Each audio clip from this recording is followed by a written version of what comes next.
When my husband called me an old bat, he didn't shout it. He said it softly, almost casually, like he was commenting on the weather. We were standing in our kitchen, white marble countertops, soft recessed lighting, the smell of lemon cleaner still in the air from the morning. 46 years of marriage stood between us, and yet I had never felt smaller. Lorraine, he sighed, running his hand through hair that was now suspiciously darker than it had been 6 months ago. You're 72. What did you expect? Then came the words. You're just an old bat, be realistic. I remember noticing the clock on the microwave. 4:17 p.m. Isn't it strange what the mind chooses to remember? My name is Lorraine Mitchell. I am 72 years old. I live in Naples, Florida. I worked for 34 years as a dental hygienist. I raised 2 children, David and Melissa. I buried my parents. I survived breast cancer at 58, and I believed loyalty meant permanence. Daniel and I built our life carefully. He worked in commercial construction. Long days, big contracts, bigger ego. I handled our finances. Quietly. Methodically, every Sunday night for decades, I sat at the dining table with a calculator and ledger. Daniel would watch television while I reviewed statements. He called me his organizer. What he never realized was this. The organizer controls the structure. 21 years ago, we bought our waterfront home. It felt like a reward for surviving life. White stucco exterior, tall arched windows, palm trees framing the driveway like a postcard. Daniel stood in the driveway that day and said, "This is my legacy." I smiled because I knew something he didn't think about. The house was purchased under a marital trust. Back in 1998, when we refinanced our previous property, my father, an accountant, insisted we structure major assets under protective trust agreements. Daniel skimmed the documents. I studied them. He signed wherever I told him. I asked questions. That difference would matter. Retirement did something to Daniel. It stripped away his identity. Without meetings and contracts and men shaking his hand, he began chasing validation. He joined a high-end gym, started wearing fitted shirts, bought cologne that didn't smell like the man I had known for 4 decades. Then came the secrecy.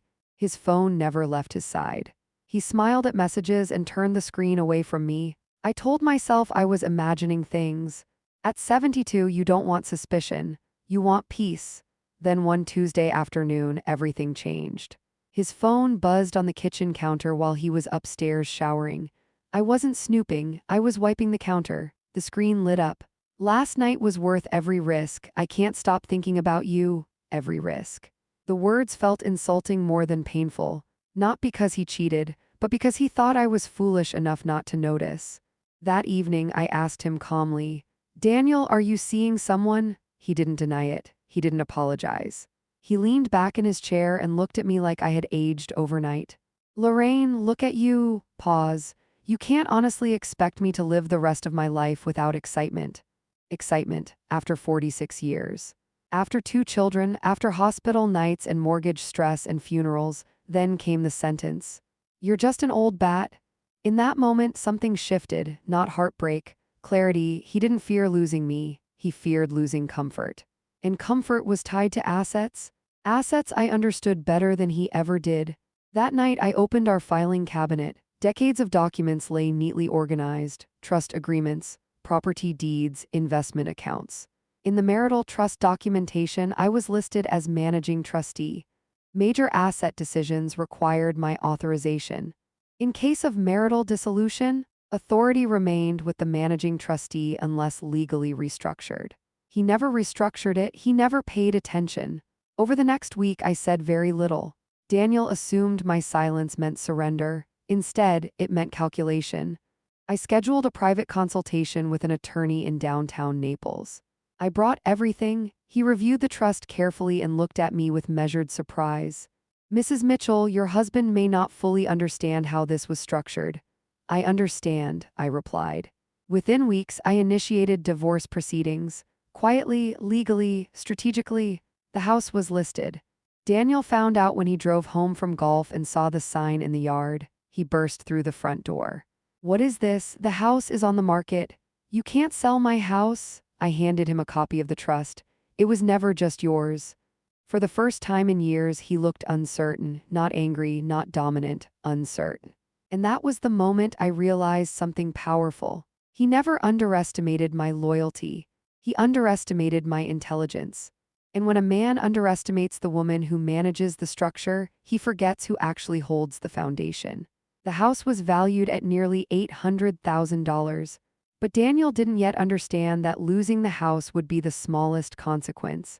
Because once control shifts, so does everything else. And as the paperwork moved forward, and the reality of his choices began settling in, Daniel realized something he should have known decades ago. The quiet woman balancing the books every Sunday night was the one who could quietly rewrite the ending. When Daniel saw the "for sale" sign in the yard, he didn't just panic, he unraveled. For 46 years, he had walked through that front door believing the house symbolized his success, his masculinity, his control. Now it symbolized something else: consequence. He stormed inside, his golf shirt still tucked neatly into pressed slacks. "You had no right," he shouted.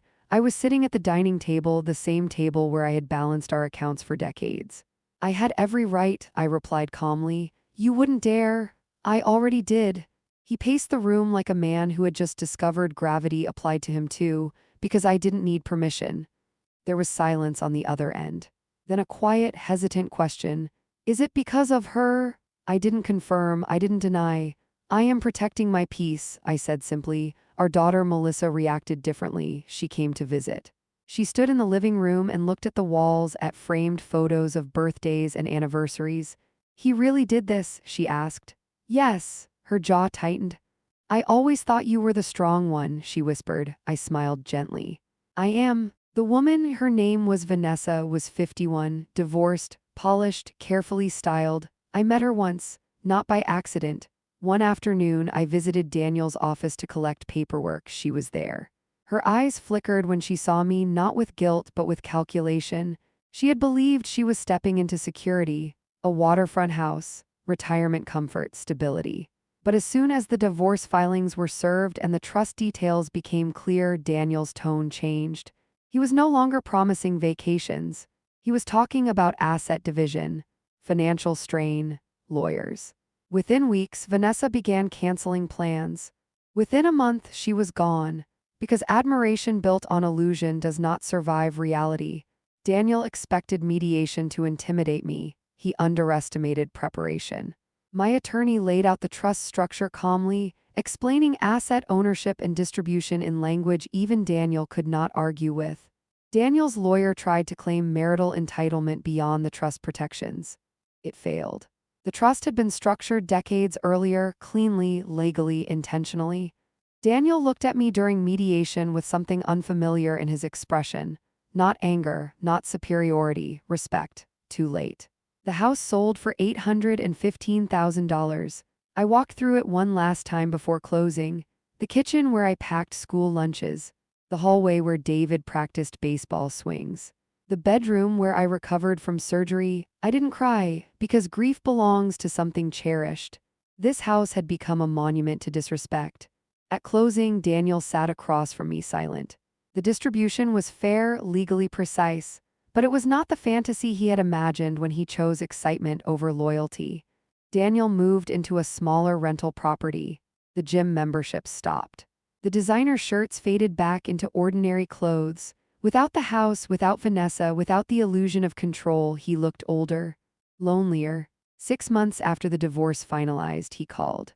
"I made a mistake," he said quietly. "I know," I replied. "I thought you would fight me."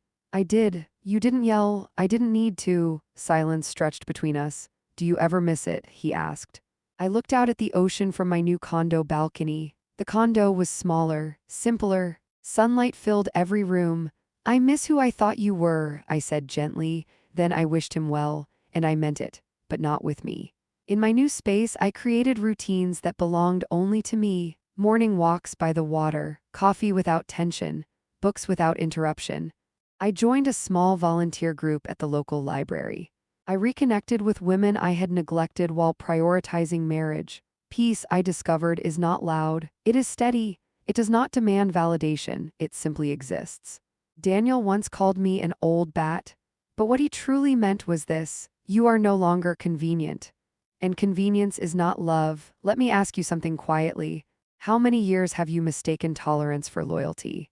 How many times have you remained silent because raising your voice felt undignified? At this stage of life, we understand something powerful. We are not here to beg for appreciation. We are here to protect our peace. And when someone mistakes kindness for weakness, they forget that the quietest person in the room often holds the strongest position. On her verse, we tell stories that remind you you are not invisible, you are not outdated, and you are never too old to restructure your life.